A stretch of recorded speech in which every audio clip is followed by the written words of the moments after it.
ነገር ላይ ሾርትከት ላይ እነዚህ ነገሮች ላይ ያተኮረ ነው። አማካኝ ትውልድ፣ አማሳይ ትውልድ፣ አጥፊ ትውልድ፣ የማይቀበል ትውልድ።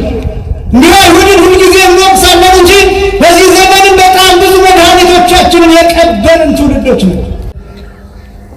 የመጠጥ ታሪክ፣ የጭፈራ ታሪክ፣ የዝሙት ታሪክ እንደ ጀብድ እንደ ጦር ሜዳ ታሪክ የሚሰማበት ዘመን፣ እንደ ፉከራ እንደ ሽለላ የሚሰማበት ዘመን። ክቡራን ዘማሪያን፣ ክቡራን የካቴድራሉ ሰንበቶች ተክለ ዘማሪያን፣ ክቡራን እግዚአብሔር ልጆች፣ አባቶች፣ እናቶች፣ ወንድሞችና እህቶች እንዲሁም ሕፃናት ሁላችሁም በኃያሉ በልዑል እግዚአብሔር ስም እንደምን ዋላችሁ? እንደምን አመሻችሁ?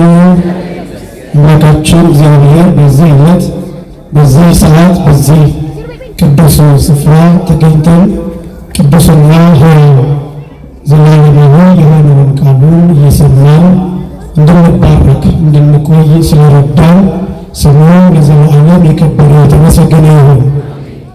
የሊቃውንት አምላክ የምስጢር ባለቤት የቅዱሳን ፈጣሪ አባቶቻችን አምላክ እግዚአብሔር በመካከላችን ተገኝቶ ምስጢርን ጥበብን እንዲገልጥልን የእርሱ ቅዱስ ፈቃድ ይሆንልን። በተወሰኑ ደቂቃዎች የምንማማርበት የትምህርት ርዕስ ልብሳቸውን አጥበው በበጉ ደም አነጹ በሚል ርዕስ ይሆናል። ቃሉ በራዕየ ዮሐንስ ምዕራፍ 7 ቁጥር 14 ላይ የሚገኝ ኃይለ ቃል ነው። ይህ ራዕየ ዮሐንስ የሚባለው መጽሐፍ በተለይ ደግሞ በዚህ ዘመን በስፋትና በብዛት መነገር መሰማትና መደመጥ መተንተንና መተርጎም የሚገባው ክፍል ነው። አሁን ወቅቱ ላይ ነው። ትክክለኛ ወቅቱ ላይ ነው ያለንበት ዘመን የዓለም ፍጻሜ የዓለም መጨረሻ የደረሰ እስኪመስል ድረስ ነገር እስኪመስል ድረስ የምንሰማቸው ነገሮች ጆሮን ጭው የሚያደርጉ ናቸው። ራዕየ ዮሐንስ ለእነዚህ ጊዜያት ተመድቦ ለክርስቲያን ጆሮዎች ብቻ ሳይሆን ለዓለም አቀፍ ፖለቲካ ተንታኞች ሳይቀር ምቹ የሆነና መጪውን ጊዜ ማሳየት የሚችል መጽሐፍ ነው። ይህ መጽሐፍ ከሌሎቹ ቅዱሳት መጽሐፍት ልዩ የሚያደርገው የተለየ ብቃትን የሚጠይቅ አንዳንድ ጊዜ ትሕትና የሚጠይቅ አላውቅም ማለትን የሚጠይቅም ጭምር ነው። ይህ መጽሐፍ ለምንድነው እንደዛ የሚሆነው? በጊዜ ሂደት የሚተረጎም እየተኖረ የሚታወቅ እየደረሰ የሚታወቅ እያየነው የሚታወቅ እየሰማነው የሚታወቅ በዓይናችን እያየነው የሚታወቅ በክስተት የሚታወቅ በተግባር የሚታወቅ በተጨባጭ የሚታወቅ በመሆኑ በጣም ብዙ ሀሳብን ይጠይቃል። ራዕየ ዮሐንስ በብዙ ስሞች ይታወቃል። የምስጋና መጽሐፍ፣ የተስፋ መጽሐፍ፣ የሰማይ መስኮት መጽሐፍ፣ የድል መጽሐፍ፣ የመላእክት መጽሐፍ፣ የዘላለም ሕይወት መጽሐፍ፣ የምስጢር መጽሐፍ፣ ረቂቅ መጽሐፍ እየተባለ በብዙ አይነት ስያሜዎች ይታወቃል። ይህንን ራእይ የተመለከተ ወንጌላዊ ቅዱስ ዮሐንስ ነው። ቅዱስ ዮሐንስ ወንጌላዊ ለመጨረሻ ጊዜ ያየው ራእይ ይህ መጽሐፍ ብቻ ነው። ከአምስት መጽሐፎች ውስጥ መጨረሻ የጻፈው ይህ መጽሐፍ ነው። ያየውም ይህንን ራእይ ነው። ቅዱስ ዮሐንስ ወንጌላዊ ይህንን ራእይ ካየ በኋላ ተሰውሯል። እግዚአብሔር ወደሚያውቀው ስፍራ ተወስዷል። ይህንን ራእይ ለማየት ቅዱስ ዮሐንስ ወንጌላዊ አጠቃላይ ዕድሜው 95 ዓመታትን ወስዶበታል። ዕድሜው ከጌታ መከራ በኋላ ግን 70 ዓመታትን አሳልፏል። ይህንን ራእይ ለማየት ቅዱስ ዮሐንስ ወንጌላዊ ብዙ አልቅሷል። የእኛ ሊቃውንት ሲገልጡት 70 ዓመት ቁጹረ ገጽ ሆኖ የኖረ ብለው ይገልጡታል። ቁጹረ ገጽ ማለት ፊቱ የቋጠረ ፊቱ የተቋጠረ ማለት ነው። ለ70 ዓመታት አንድ ቀን ፍቅር ያውቃል። እያለቀሰ እንባውን ጨርሶ ደም አልቅሷል። ደሙን ጨርሶ እዥ አልቅሷል። ከዛ መጨረሻ ሊጠራ ሲል ይህን ራእይ ሲያይ ቆዳው ከአጥንቱ ጋር ተጣብቆ ነበር። በምድር ላይ ይኖር እንጂ ቅዱስ ዮሐንስ ወንጌላዊ ይኖር የነበረው በሰማይ ነበር። በዚህ በራእዩ ክፍል ላይ መልአክ እንዳይሰግድለት ሲያስጠነቅቀው ትመለከታላችሁ። አንድ ጊዜ አይደለም፣ ሁለት ጊዜ።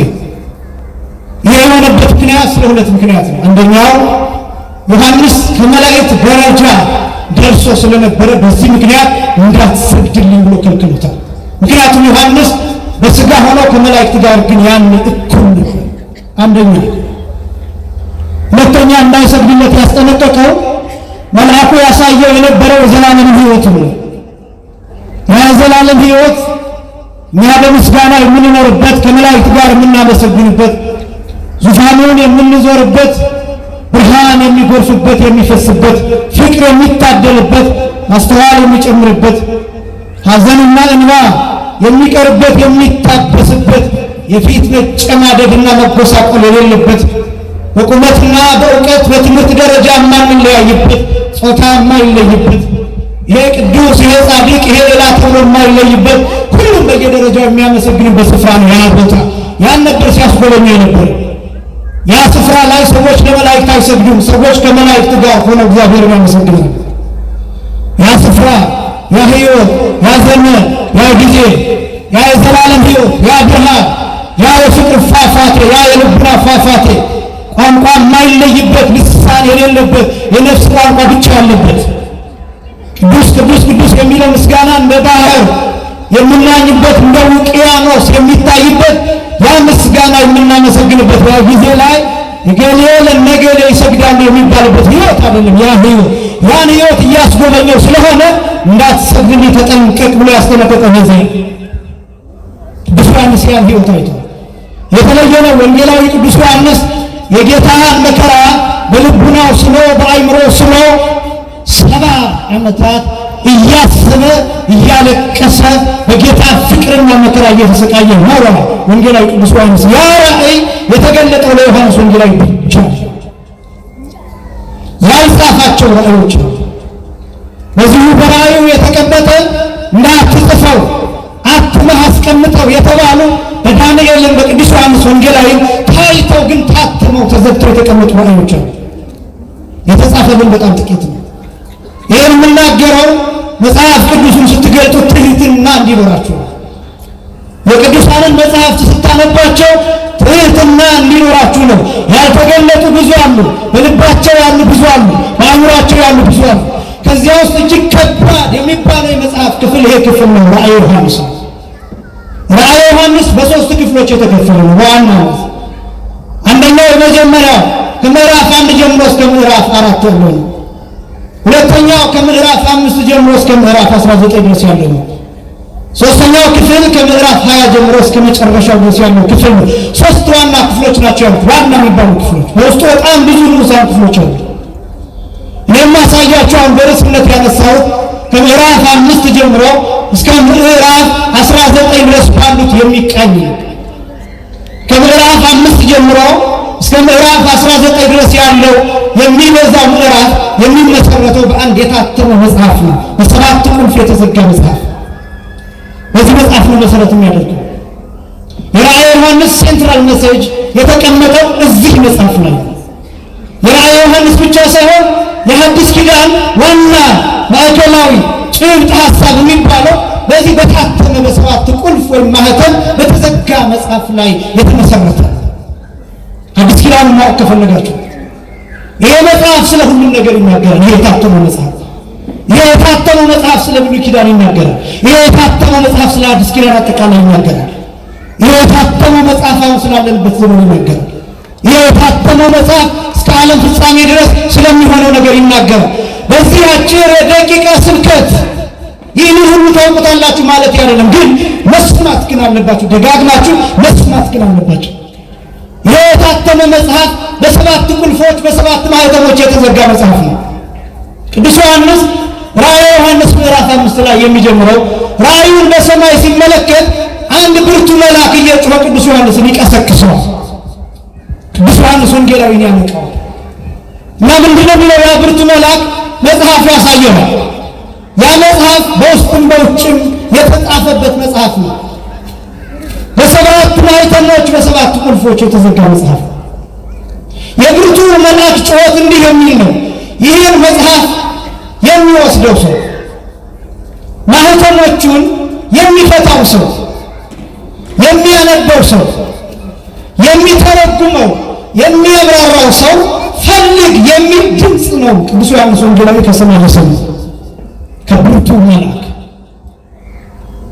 እና ቅዱስ ዮሐንስ አብሮ እንድትሞላው ይፈልጋል።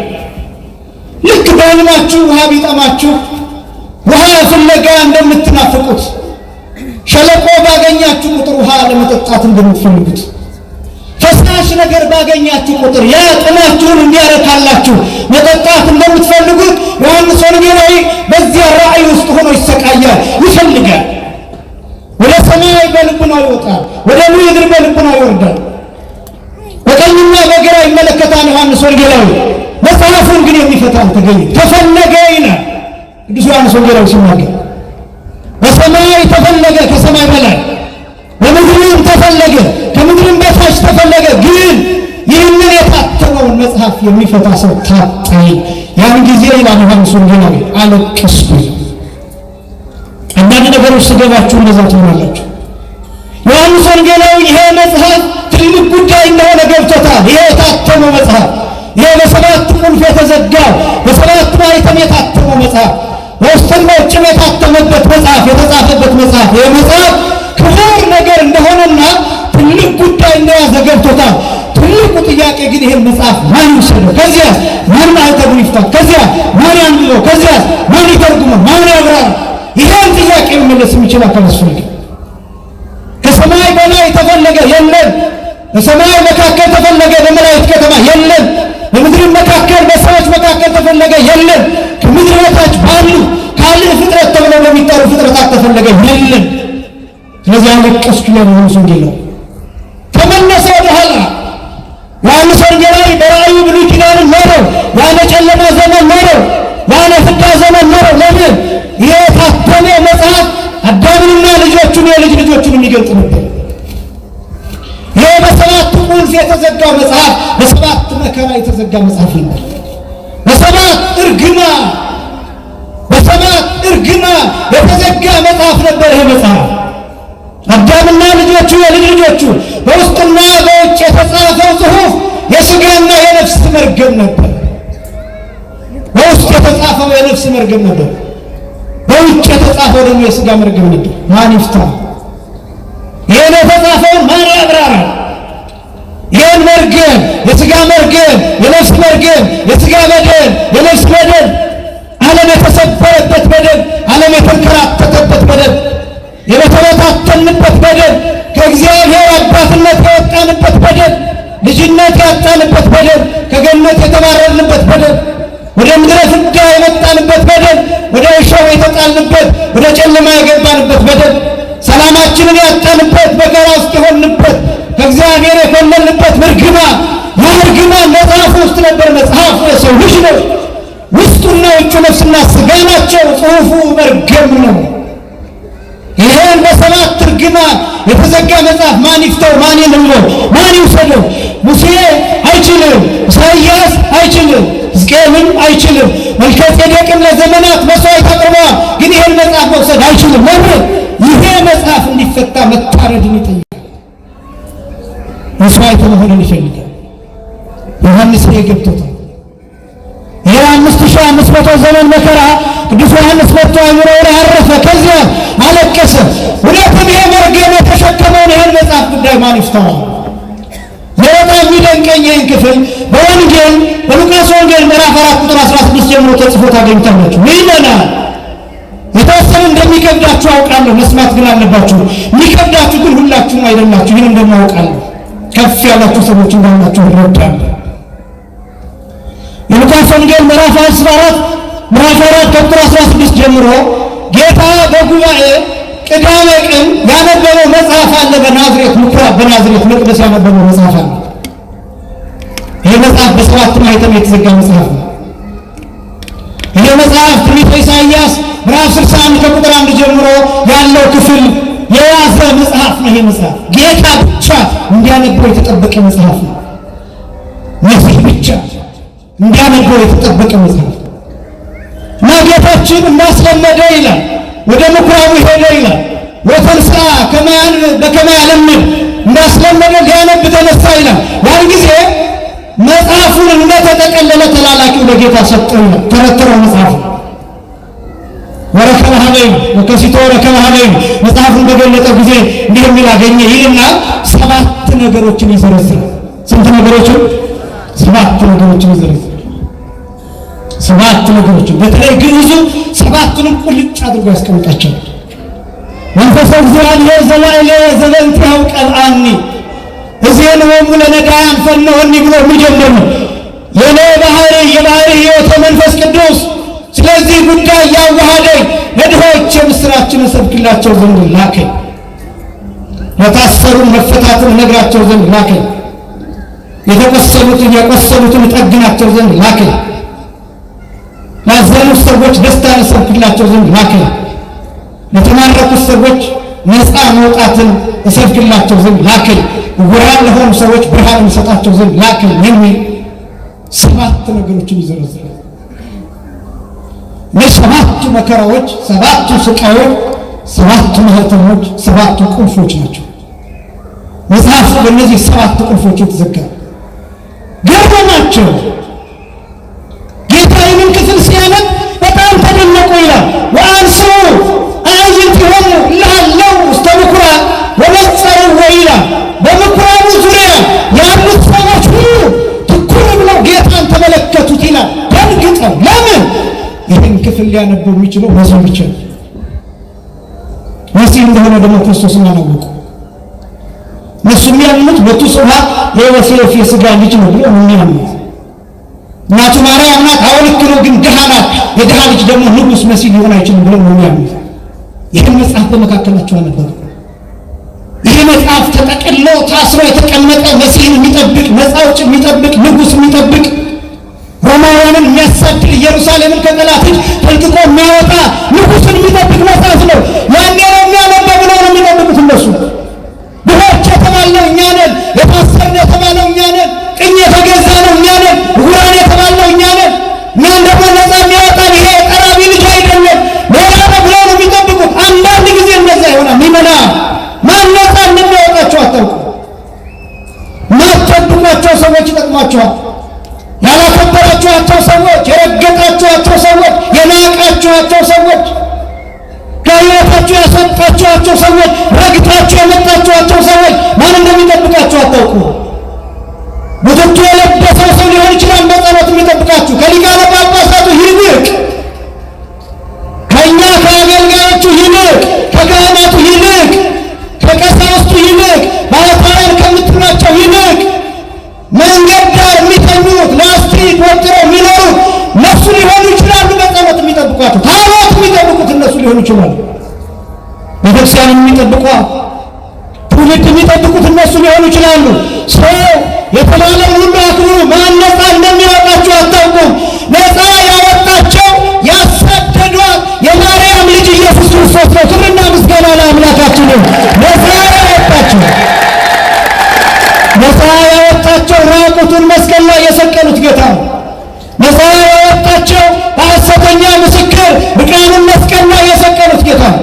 መስቀል አሸክመው እንዲደፋ ያደረጉት ጌታ፣ በበረት የተወለደው ጌታ፣ ከእንግዳ ማደሪያ ስፍራ ያባረሩት ጌታ፣ ገና ስትጸነስ ጀምሮ እናት አባቷን እያሳደዱ በምድረ በዳ እንድትወለድ ያደረጓትና እመቤታችን ከዚያስ በኋላ ጽንዕት ሆና ጌታን በማህፀኗ ተሸክማ ማደሪያ ስላልነበራቸው ስፍራ ስላልነበራቸው ተብሎ በግርግም እንድትወልድ የተገደደችዋ ሴት ነፃ እንዲወጡ ነፃ አውጪውን የሰጠቻቸው እሷ ናት። የናቋት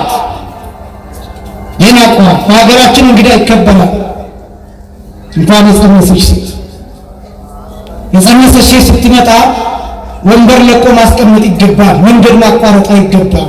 ምክንያቱም በማህፀኗ በሆዷ ትውልድ ተሸክማለች፣ ሰው ተሸክማለች።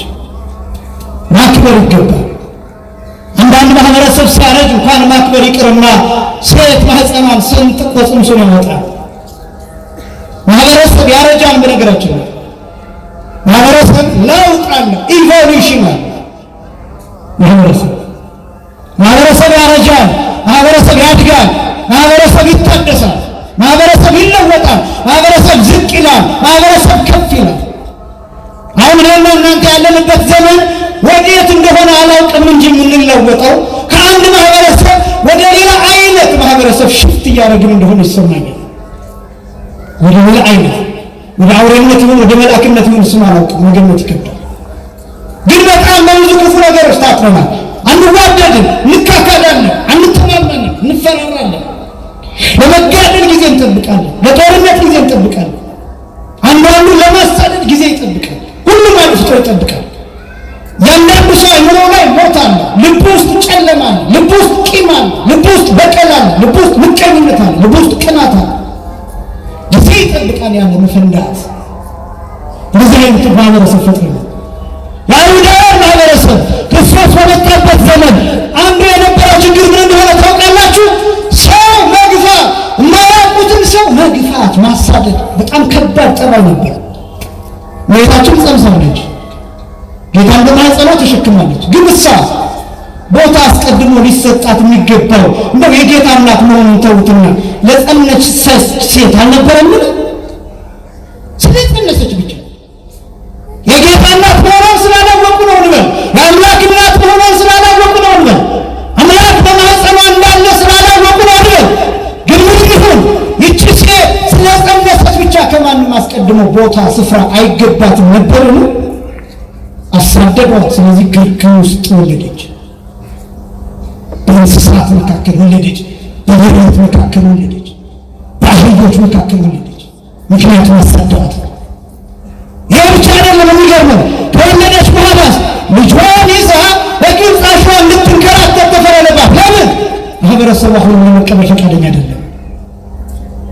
የናቋት ሴት፣ ያሳደዷት ሴት ወይም ክርስቶስን ህብስት ክርስቶስን መስቀል ላይ ተሰቅሎ የሚያድነንን ነፃ አውጪውን መሲህ ወለደች። ክብርና ምስጋና ለአምላካችን። የናቃችሁ ሰው የትኛው ሰው ነፃ እንደሚያወጣችሁ አታውቁም። የትኛው ሰው እንደሚያድናችሁ አታውቁም። በተለይ በዚህ ዘመን ሰው መራጮች ነው። ሰው መራጮች ነው። ከሰባኪ ሰባኪ መርጠን፣ ከዘማሪ ዘማሪ መርጠን፣ ከህንፃ ህንፃ መርጠን፣ ከቦታ ቦታ መርጠን፣ ከዲያቆን ዲያቆን መርጠን፣ ከቄስ ቄስ መርጠን፣ ከአውደ ምሕረት አውደ ምሕረት፣ ከመድረክ መድረክ መርጠን፣ ከትምህርት ትምህርት መርጠን። የእናንተ ምርጫ ስለሆነ ነው እኛ ይወጣል። እዚህ እንዲህ አይነት መምህራን ስለሌሉ አይደለም። የተለየ ወንጌል ስለምናስተምር አይደለም። የተለየ እውቀት ስላለንም አይደለም። አዲስ ሰዎች ስለሆንን አዋቂዎች ምናምን ከሰማይ የወረድን ስለሆንን አይደለም። እናንተ ስለምትመርጡ ነው እኛ የምንመጣው። መምህር የሚጋበዘው የተለያየ መምህር የሚጋበዘው የተለያዩ ጉባኤያት በተለያዩ ቀናት የሚሰሩት የእናንተን ምርጫ የእናንተን ፍላጎት ለመጠበቅ ተብሎ ነው። መራጮች ነው በብዙ መልኩ። የትኛው በመንፈስ ቅዱስ እንደሚነግረን አናውቅም። የትኛው ሰው በዚህ ዘመን ራሱ ክርስቶስ በአይሁድ ዘመን እንደነበረው አሁን ክርስቶስ የተቦጫጨቀ ልብስ መጥቶ ላስተምረን ቢል ዞር በል ብለን እናባረዋለን። እንዲያውም ቀጥቅጠን እንሰቅለዋለን። የዚህ አስተሳሰብ ደረጃ ነው ሰው ምዕመናን፣ ወጣቶች ወንድሞችና እህቶች፣ ኦርቶዶክሳውያን በተለይ ወጣቶች ወንድሞችና እህቶች ራሳችሁን መፈተሽ አለባችሁ። በጌጥ በውበት በሌላ ነገር መምረጥ ቤተክርስቲያኒቷ የግድ እናንተን እንድትከተል ማድረግ። በነገራችን ላይ ቤተክርስቲያን ወጣቱን እንድትከተል ማድረግ ካለባት ምን ማድረግ እንዳለባት ታውቃላችሁ? የአርሴናልና ማንቸስተር ኳስ ጨዋታ እዚህ በስክሪን ማሳየት አለባት ማለት ነው። እናንተን ከተከተለች ስርዓት ይጠፋል። እናንተን ከተከተለች ማህሌቱ ይጠፋል። እናንተን ከተከተለች ቅዳሴው ይጠፋል፣ ዜማው ይጠፋል፣ ወዙ ይጠፋል፣ ባህዩ ይጠፋል፣ ትርጓሜው ይጠፋል። እናንተ እነማንንና ምን አይነት ትምህርት እንደምትፈልጉ ጭምር እናውቃለን። ምን አይነት ትምህርት ምን አይነት ስብከት እንደሚስማማችሁ ጭምር እያወቅን ነው የአባቶቻችንን ትምህርት የምንነግራችሁ። ትርጓሜው ስለዚህ ብዙዎቻችሁ ደስ እንደማይላችሁ እናውቃለን። በጣም ሁሉም ሰው የታይታ ላይ አዲስ ነገር ላይ ሾርትከት ላይ እነዚህ ነገሮች ላይ ያተኮረ ነው። ቤተክርስቲያን ያላችሁበት መጣ ፈልጋ ወደዚህ ታመጣችኋለች እንጂ እናንተን ተከትላ ግን ገደል አትገባም። ይህን ማወቅ አለባችሁ። በእርግጥ ትፈልጋችኋለች፣ በእርግጥ ትከተላችኋለች፣ በእርግጥ ከዛ በኋላ ደግሞ ወደዚህ ታመጣችኋለች። እናንተንና የእናንተን ፍላጎት ተከትላ ግን ቤተክርስቲያን ስርዓቷን አታጣም። ለዚህ ነው ኦልድ የምትመስላችሁ ቤተክርስቲያን። ለዚህ ነው ጥንት የምትመስላችሁ፣ ለዚህ ነው ያረጀች የምትመስለው። በእናንተ አንጻር ሌሎችን እየተናገርኩ ነው እንጂ እናንተን ለማለት አይደለም። እናንተ ላይ የመጣችሁ ነው፣ መልካም ነው። ያን ጊዜ አይሁዳውያን ክርስቶስን መቀበል አልፈለጉም። ከዛስ ምን አሉ? እንዴት የኔ ትንቢት መጽሐፍ ሊያነብ ቻለ ብለው ሁሉም ተገረሙና ተመለከቱት። ጌታ መጽሐፉን ጠቀለለና ወሃቦ ለመላእክት ይላል፣ ለተላላኪው ሰጠውና ጌታ ተቀመጠ። ሁሉም ግን ጌታን እየተመለከቱት ነበር። ከዛ ምን እንዳሉ ታውቃላችሁ? እንዴት ይሄ መሲህ ሳይሆን ለመሲህ የተቀመጠውን የመጽሐፍ ክፍል እንዴት አነበበ ሲሉ ጌታ በልባቸው ያለውን ሐሳብ ያውቃል አምላክ ነውና እንዲህ አላቸው። የሚያስደነግጥ ቃል ነው። ይኸው መጽሐፍ ቃለ ዝንቱ መጽሐፍ ወተሰልጠ ውስተ እዘኒክሙ አላቸው። በጣም ነው የሚገርመኝ። ይሄ መጽሐፍ ቃል ዛሬ አሁን በጆሮአችሁ በፊታችሁ በዓይናችሁ ተፈጸመ አላቸው። ይህ ደግሞ ሌላ አስደንጋጭ ቃል። ይህን ትንቢት እንዲናገር ያደረገው ኢሳይያስን ራሱ ክርስቶስ ነው። ያስቀመጠውስ ራሱ ክርስቶስ ነው። ያነበበውስ ራሱ ክርስቶስ ነው። የተነገረውስ ራሱ ለክርስቶስ ነው። የተረጎመውስ ራሱ ክርስቶስ ነው። በሰባት ቁልፎች የተዘጋ መጽሐፍ ነው። በሰባት ማኅተሞች የታተመ መጽሐፍ ነው። ይህን መጽሐፍ በአይሁድ ፊት አነበበው። ከዚያ ነገራቸው። እኔ በጣም የሚያስፈራኝን ነገር ልንገራቸው። እዚህ ላይ የሉቃስ ወንጌል ምዕራፍ 4 ቁጥር 29 ላይ ጌታችን መድኃኒታችን ኢየሱስ ክርስቶስን ወደ ተራራ ወሰዱትና ከመያጽልፉ ይላል ገደል ሊሰዱት ይላል። በጣም የሚያስፈራ ሀገራቸው ተራራ ላይ የተሰራች ከተማ ናት። ዙሪያዋን ገደል ናት ይላል ትርጓሜያቸው። ከዛስ ጌታን ወደ ተራራ ቀስ አድርገው ያዋሩ ወሰዱት። ከዛስ የገደል አፋፍ ሲደርሱ ገፋ አድርገው ገደል ወሰዱት። ተመልከቱት። ነፃ አውጪውን ገደል የሚሰድ ትውልድ ያ ትውልድ፣ መድኃኒቱን ገደል የሚሰድ ትውልድ ያ ትውልድ፣ መሲሁን ገደል የሚሰድ ትውልድ፣ በገደል የሚወረውር ትውልድ፣ እጁ ላይ ያለው መድኃኒት እሱን የሚያመክን ትውልድ፣ አማካኝ ትውልድ፣ አማሳኝ ትውልድ፣ አጥፊ ትውልድ፣ የማይቀበል ትውልድ። እንዲህ አይሁድን ሁልጊዜ እንወቅሳለን እንጂ በዚህ ዘመንም በጣም ብዙ መድኃኒቶቻችንን የቀበልን ትውልዶች ነው። ብዙ የሚጠቅሙንን ነገሮች ገደል የሰደድን፣ ሊቃውንቱን የማናከብር፣ መምህራትን የማናከብር፣ ትልልቅ ሰዎች የማይከበሩባት ሀገር ያቀኑ ሰዎች ዝም የሚሉበት ሀገር፣ የክለብ ታሪክ እንደ ጀብድ የሚሰማበት ዘመን፣ የመጠጥ ታሪክ፣ የጭፈራ ታሪክ፣ የዝሙት ታሪክ እንደ ጀብድ እንደ ጦር ሜዳ ታሪክ የሚሰማበት ዘመን፣ እንደ ፉከራ እንደ ሽለላ የሚሰማበት ዘመን። ምን እንደሆነ መንፈሳዊነት፣ ሀገር ምን እንደሆነ፣ ወጣትነት ምን እንደሆነ፣ ሰውነት ምን እንደሆነ በሚያዩ ሰዎች ፖድካስት ተስለን የእነሱን እየሰማን ትልልቅ ሰዎች አፋቸውን ይዘው ቁጭ እንዲሉ ያደረግን በእውነት የመከንን ትውልድ ነው። እግዚአብሔር በእውነት ከመቃብርና ከሞት ያስነሳል። አደገኛ ዘመን ያለንበት ዘመን። ትልልቅ ሰዎች አይደመጡበትም ዘመን፣ አባቶች አይናገሩበትም ዘመን፣ ወታደሮች ጀብድ የሰሩ ሀገሪቱን ደም አፍስሰው አጥንት ከስክሰው ያቆዩ ሰዎች አይቀመጡበትም ዘመን፣ ተንቀው ያሉበት ዘመን። ይሄ ዘመን በሚዲያ ወጥተው ቀድመው ያወሩ ሰዎች ብቻ የሚከበሩበት ዘመን፣ ከጀርባ ያሉ ሞተር የሆኑ ዋና የሆኑት አባቶች የማይደመጡበት ዘመን። ይሄ ዘመን የሶስት ደቂቃ ስብከት እንደ እውቀት የሚቆጠርበት ዘመን፣ እንደ መጽሐፍ የሚቆጠርበት ዘመን፣ እንደ ስንክሳር የሚቆጠርበት ዘመን። በጣም ከባድ ዘመን ነው። ወጣቶች ወንድሞች እህቶች እየተቆጠራችሁ አይደለም፣ ላስጨንቃችሁም አይደለም። ዘመኑን ግን እንድታውቁት ያስፈልጋል።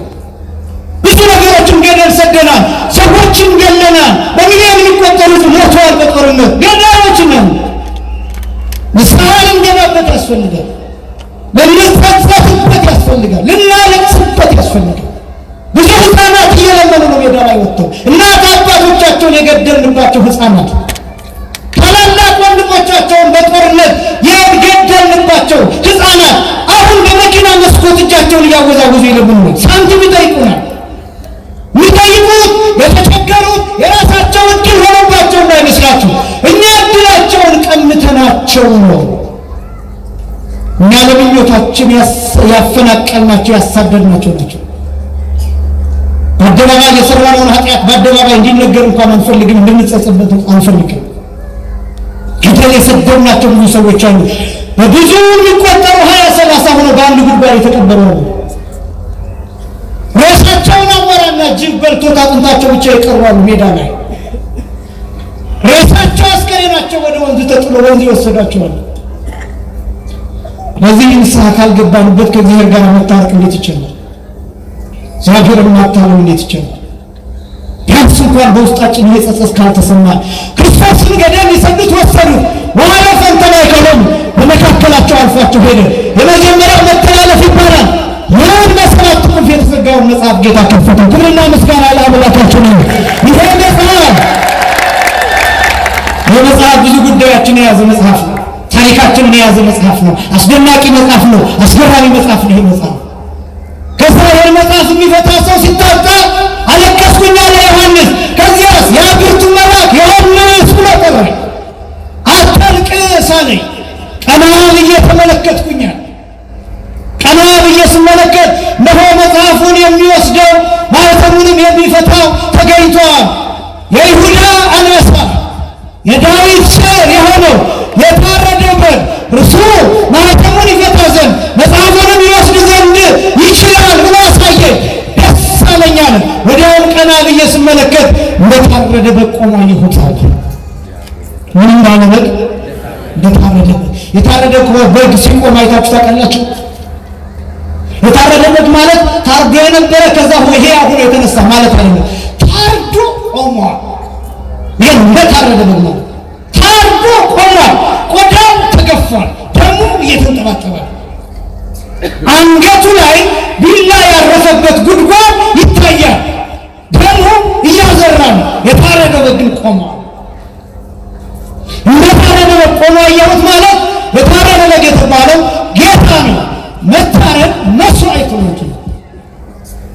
እንደታረደ በግ ቆሞ አየሁት የሚለው ደሙ እየተንጠባጠበ መታየቱን የሚያሳይ ነው።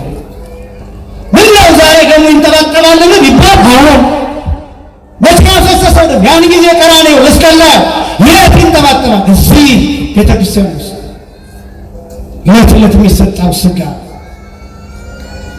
ዕለት ዕለት የሚሰጠው ደም፣ ትኩስ ደም፣ የሕይወት የሚሆነው ደም፣ የጥበብ የሚሆነው ደም፣ የራቅም የሚሆነው ደም፣ ይሄ የሚያነጻው ደም ይታወቃቸው። ይሄ የሚያነጻው ደም፣ ይሄ ሕይወት ኃይል የሚሰጠው ደም፣ ከክርስቶስ ጋር አካልህን የሚሰራው ደም፣ ለዓለም የሚበቃው ደም፣ ይሄ የማይዝግ ደም፣ ይሄ የማይከረፋ ደም፣ ይሄ የማይሸት ደም፣ ይሄ ንጹሕ የሆነው ቅዱስ የሆነው ነፍስ የተለየ መለኮት የተዋሃደው ደም፣ ያ ደም ዕለት ዕለት በቤተክርስቲያን ያለማቋረጥ ይፈሳል። ጽዋው ውስጥ ይፈሳል። እንደዛ ነው የቅዳሴ ስርዓት። እንደዛ ነው የቅዳሴ ምስጢር። ካህኑ ሥጋውንና ደሙን ሲፈትትና ሲቀዳ 10 ጣቶቹ በደም ይነከራሉ። ይህን ታውቃላችሁ። የበኩት አባቶቻችን ያዩታል።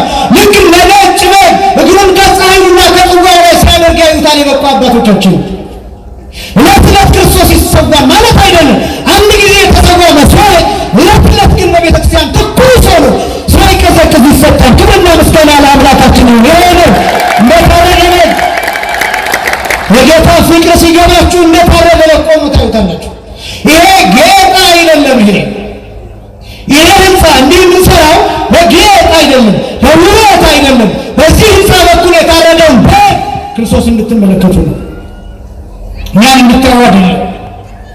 እኛን እንድታዩ አይደለም። ከእኛ አልፋችሁ እኛ በምንነግራችሁ ቃል የታረደው ክርስቶስን እሱን እንድትመለከቱ እንደታረደ በግ ቆሞ አየሁ። ከዛስ እልፍ አእላፍ መላእክት 4ቱ እንስሶች 24ቱ ካህናተ ሰማይ ይልና በዙፋኑ ፊት ወደቁ ይላል። እንዲህ አሉ ይላል፣ መጽሐፉን ትወስድ ዘንድ ማኅተሙንም ትፈታ ዘንድ ይገባሃል ይሉና ምክንያቱን ያስቀምጣሉ። ታርደሃልና ይላል። ምንድነው? ይሄ ማኅተም ለመፍታት መታረድን ይፈልጋል። መታረድን ይፈልጋል። ደም ማፍሰስን ይፈልጋል። ዝም ብሎ መታረድ አለ። ለምን መታረድ በሚል ቋንቋ እንደተገለጠ ታውቃላችሁ? የጌታ መከራ ታረደ ሲባል እኮ ሰይፍ አረፈበት ማለታችን አይደለም። ግን መታረድ ማለት ምን ማለት መሰላችሁ? በግ ከታረደ በኋላ ብልቱ ይወጣል። እያንዳንዱ አካል በቢላ ይለያያል። ኩላሊቱ ለብቻ፣ ጨጓራው ለብቻ፣ እግሮቹ፣ አጥንቱ፣ ቅልጥሙ ምናምን ለብቻ፣ አንገቱ ለብቻ፣ ጭንቅላቱ ለብቻ ይደረጋል። ለምን? በመታረድ ቋንቋ የክርስቶስ መከራ እንደተገለጠ ታውቃላችሁ? ክርስቶስ አካሉ ላይ ያላረፈ የመከራ አይነት የለም። ሁሉም አካሉ ላይ ምን አይነት ስቃይ፣ ሁሉም አይነት ስቃይ አርፎበታል። ሁሉ ከራስ ጠጉሩ እስከ እግር ጥፍሩ ድረስ ድርሳነ ማርያም ይናገራል። ክርስቶስን የገረፉት ወታደሮች፣ ያሰቃዩት ወታደሮች 570 ወታደሮች ናቸው። ስንት ወታደሮች ናቸው? 570 ወታደሮች ናቸው። ወታደሮቹ አይሁዳውያን አይደሉም፣ እስራኤላውያን አይደሉም፣ ሮማውያን ናቸው። ምን ማለት ነው? አሕዛብ ናቸው። ምን ማለት ነው? አይጾሙ፣ አይጸልዩ፣ አይሰግዱም፣ ስፖርት ይሰራሉ፣ ለወታደር ይኖራሉ። ጡንቻቸው ጠንካራ፣ ጨካኞች ናቸው። 570 ወታደር እያንዳንዱ ብዙ አይነት መከራ ክርስቶስ ላይ ያሳርፋል። እያንዳንዱ አሁንም ድርሳነ ማርያም የመከራውን ቁጥር ሲናገር 19125 የመከራ አይነት ተቀብሏል። 19125 ብር አይደለም፣ ሳንቲም አይደለም፣ የደሞዝ ቁጥር አይደለም፣ የመከራ ቁጥር ነው የነገርኳቸው። 19125 የመከራው ዝርዝር ቁጥር አይደለም፣ የመከራው አይነት ነው የነገርኳቸው። ክርስቶስ ወደ ሊቃነ ካህናቱ ሲሄድ በዓለት እየተጎተተ ነው ይሄድ። ይሄን ታውቃላችሁ። በዓለት ጥሩ ቦታ ተፈልጎ ድንጋይ ያለበት ሹል ድንጋይ ያለበት ቦታ ተፈልጎ አንገቱ ላይ ገመድ ታስሮ መሬት ላይ ሲወድቅ ያው በጀርባው አይደለም በአፍጢሙ ተደፍቶ በዓለቱ እየተጎተተ እየተፈጠፈጠ ነው ወደ ሊቃነ ካህናቱ ይሄዳል። ደሙን አይጠርጉለትም ነበር። ደሙን አይጠርጉለትም ነበር። እንዳውም ፊቱን እየሸፈኑ ይፈቱት ነበር። ጭንቅላቱ ላይ በትር ያሳርፉበት ነበር። ተነበይለነ አንተ ክርስቶስ ከሆንክ ትንቢት ተናገር፣ ማነው የመታህ ይሉት ነበር። ፊቱን ከገለጡት በኋላ ምራቃቸውን ይተፉበት ነበር። ሁሉንም አይነት ስድብ ተሰድቧል። ሁሉንም አይነት መከራ፣ ሁሉንም አይነት ስቃይ ተቀብሏል ክርስቶስ። መታረድ ማለት ይሄ በላዩ ላይ 70 የሚደርስ የብረት እሾህ ጭንቅላቱ ላይ ተደርጓል። ከሰማው ውስጥ ይላል ድርሳነ ማርያም አንዱ ረጅም ነው ይላል፣ አንዱ በአናቱ በጭንቅላቱ ትክክል የተደረገ ነው። በሚስማር በመዶሻ ከላይ ሲመቱት እስከ ልቡ ድረስ ይወጋው ነበር። እስከ ልቡ ድረስ ውስጥ ነው። ይሄ ሁሉ ሆኖ ምን እንደሚል ታውቃላችሁ? የሚያደርጉትን አያውቁምና ምን በላቸው? ገለነው ማረን፣ ገርፈነው ማረን፣ ጎትተነው ማረን፣ ወግተነው ማረን፣ ቸንክረነው ማረን። የሰቀልነው እኛ ነን፣ ስለ ኃጢአታችን ነው የተሰቀልነው። የገረፍነው እኛ ነን፣ ስለ እኛ ነው የተገረፍነው። ቅዱስ ጳውሎስ ሲናገር ወሰብ እንዘ ጸርዑነ በሞተ ወልዱ ተሳለን፣ ጠላቶቹ ስንሆን በልጁ ሞት ይቅር አለን ይላል። ክብርና ምስጋና ለስም አጠራሪው ስለ ምሕረቱ ስለ ርኅራኄው። ይህን አሰቃይቶ ነው። ስጋው አልቆ ነበር። አንድ ገራፊ የጌታ ጀርባ ላይ አንድ ግርፋት አሳርፎ ሲነሳ የጅራፉ ጫፍ ላይ ሁልጊዜ እንደምትሰሙት ሽል የሆኑ አጥንቶችና ብረቶች ተቀምጠውበታል። የጅራፉ ጫፍ ላይ አንድ ገራፊ የጌታ ጀርባ ላይ ጅራፉን አሳርፎ ሲያነሳው እፍኝ ስጋ ይበተናል። ከጀርባው ተነስቶ አየር ነው ይበራል። ጽዋ የሚሞላ ደም ከጀርባው ተነስቶ መሬት ላይ ይረጫል። አንድ ጽዋ ሙሉ ደም። ክርስቶስ ሲሞት ስጋው አልቋል፣ ደሙ አልቋል። አጥንት ብቻ ነው መስቀል ላይ የነበረው፣ አጥንት ብቻ። በአንድ ሰው አካል ከ6 ሊትር ጀምሮ ደም ሊገኝ ይችላል። ለየቁመቱ ለየመጠኑ ከ4.5 ሊትር እስከ 6.5 ሊትር ደም በሰውነታችን ውስጥ ይገኛል።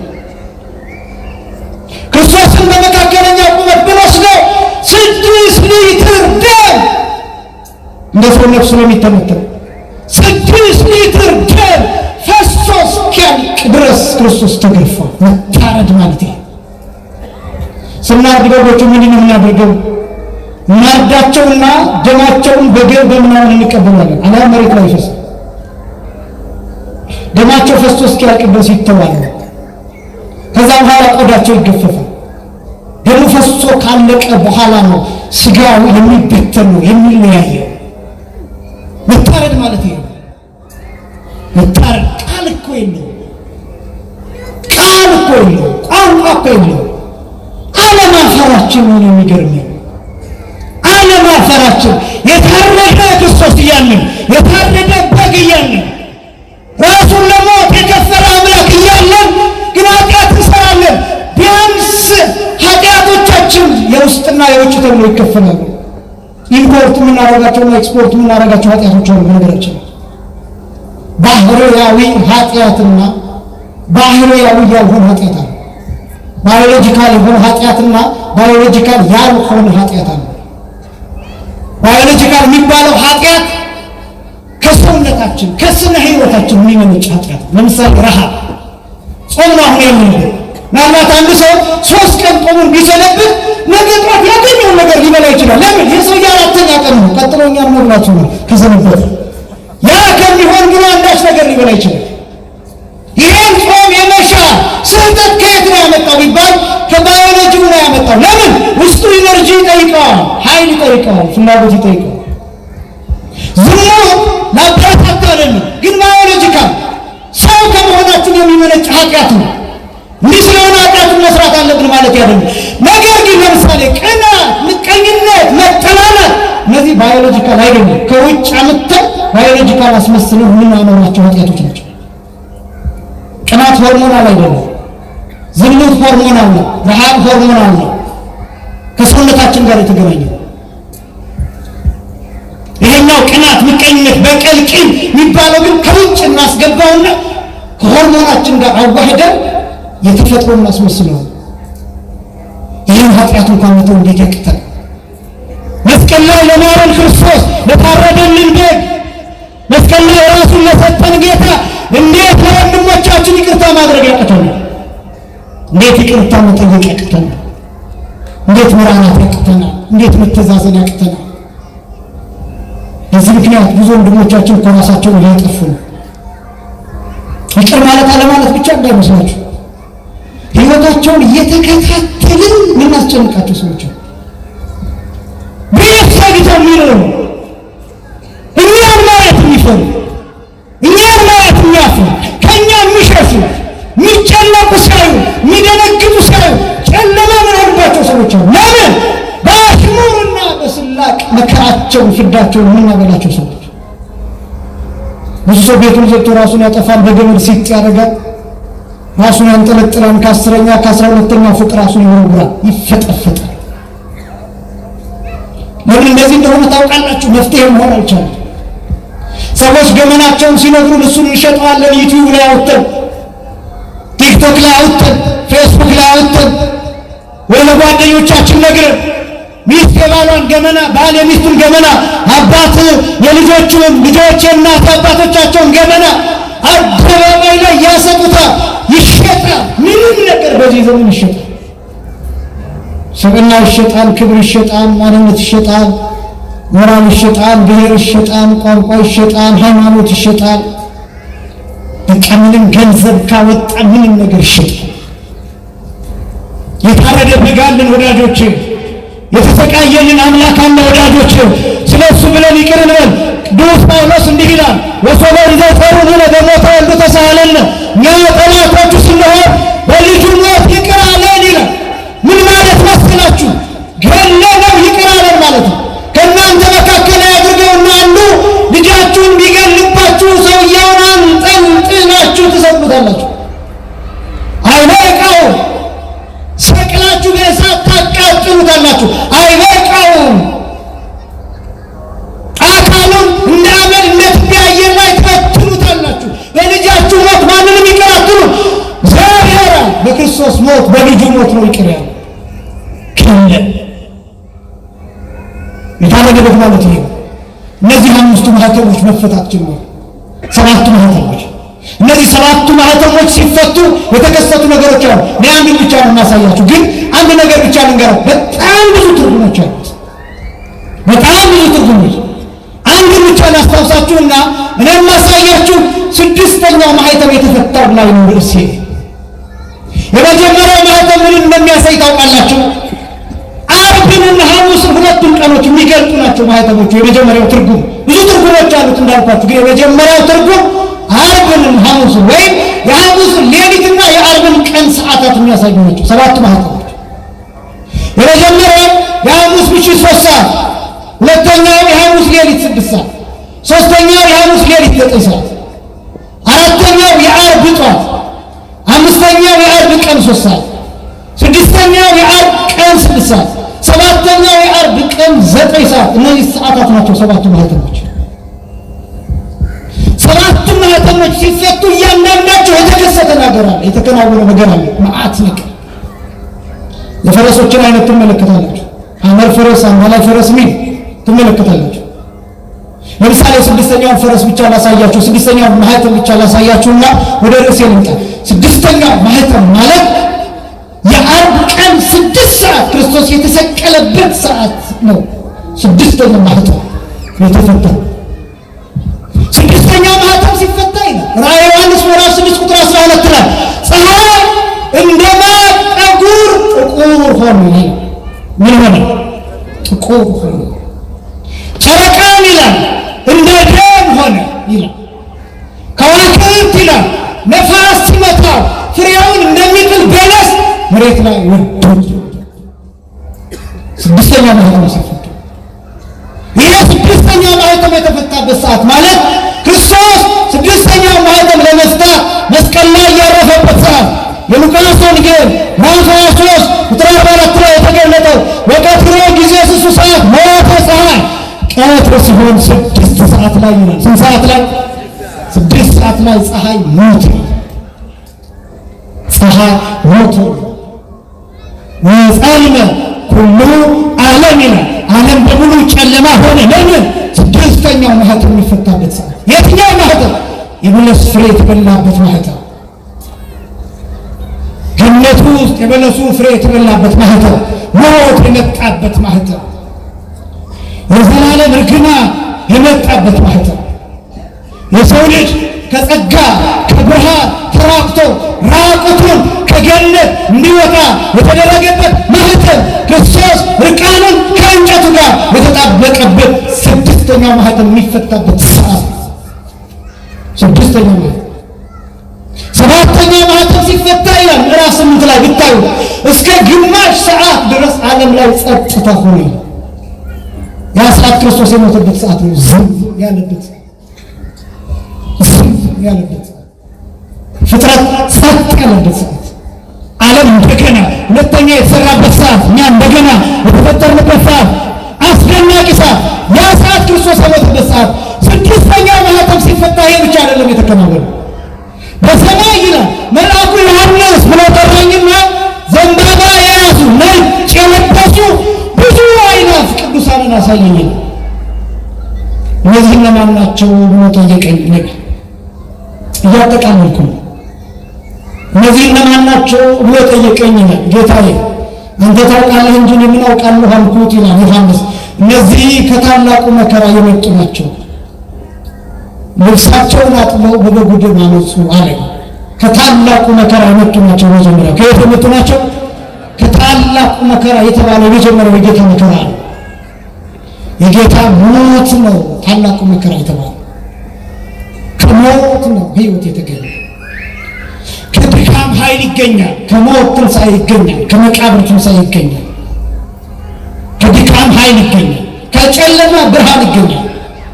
ብርሃን የጨለማ ልጅ ነው። ብርሃን የጨለማ ውላጅ ነው፣ ወይም የጨለማ ልጅ ነው።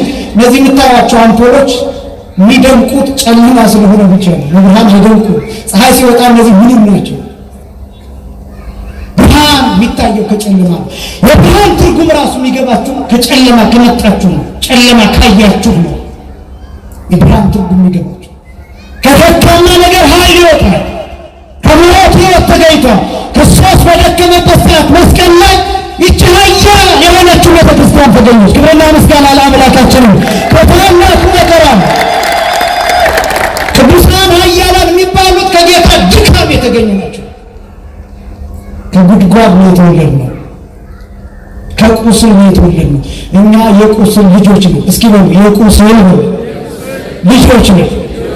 የጌታ ቁስል ልጆች ነን። ቅዱስ ነቢዩ ኢሳይያስ ሲናገር ትንቢተ ኢሳይያስ ምዕራፍ 53 ላይ ወለቁስለ ዚአሁ ኀዮነ በእርሱ ቁስል እኛ ምን አለን ይላል።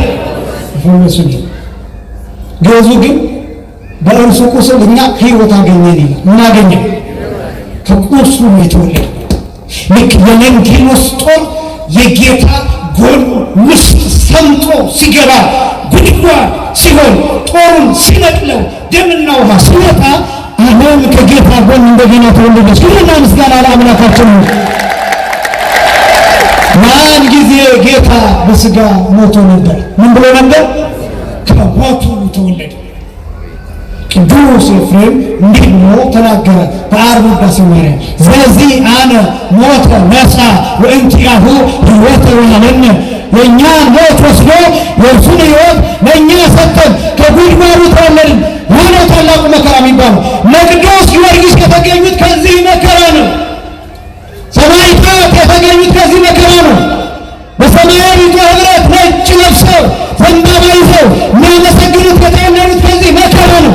ከታላቁ መከራ የተገኙ ናቸው። ከጌታ ቁስል፣ ከሞት፣ ከመታረድ የተገኙ ናቸው። ከደም የተገኙ ናቸው። የደም ልጆች ናቸው። እናንተ የጌታ የደም ልጆች ናቸው።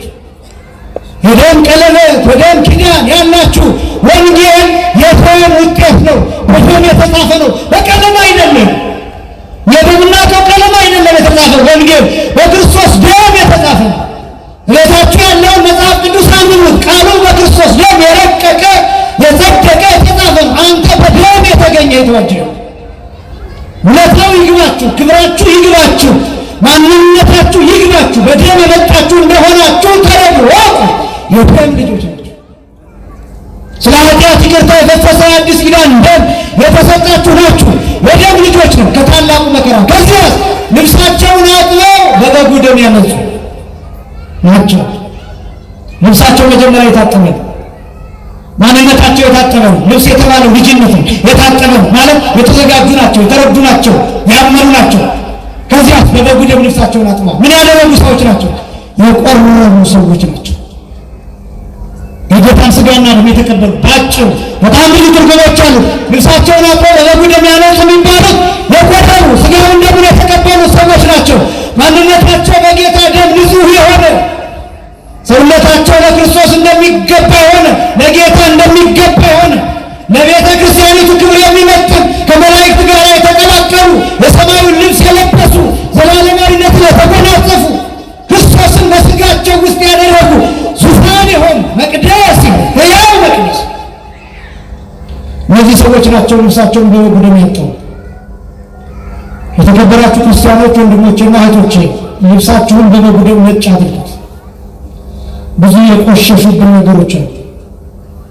አንዳንዶቻችን ሥጋ ወደሙ ሳንቀበል ጳጳሳትን እንሳደባለን። እኔ ሊቃነ ጳጳሳትን አንተች የሚል አቋም የለኝም። በአግባብ በሥርዓት ግን ይቻላል። ቆርቦ የማያውቅ ሰው ግን እንዴት ካህናትን መናገር ይቻላል?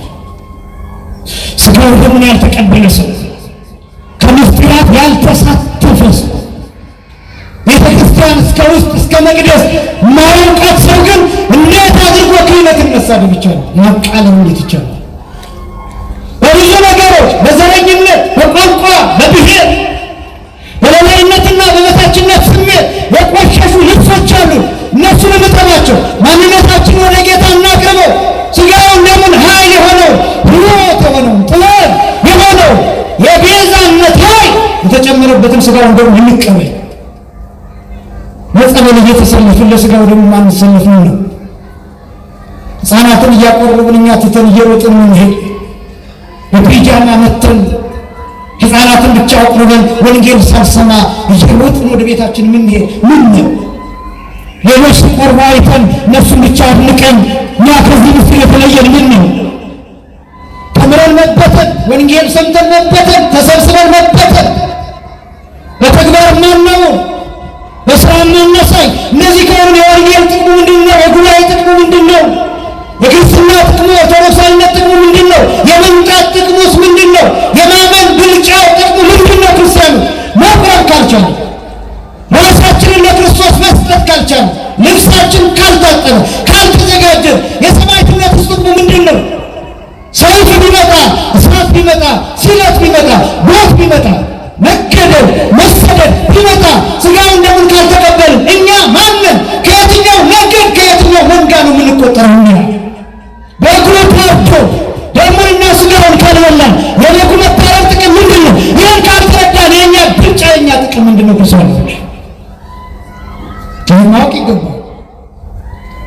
እግርን አጥበን በበጉ ደም ማንጻት፣ ከዚያ ከቅዱሳን ጋር ቅዱስ ቅዱስ ቅዱስ የሚለው ምስጋና ዘንባባ ይዘን ማመስገን አለብን።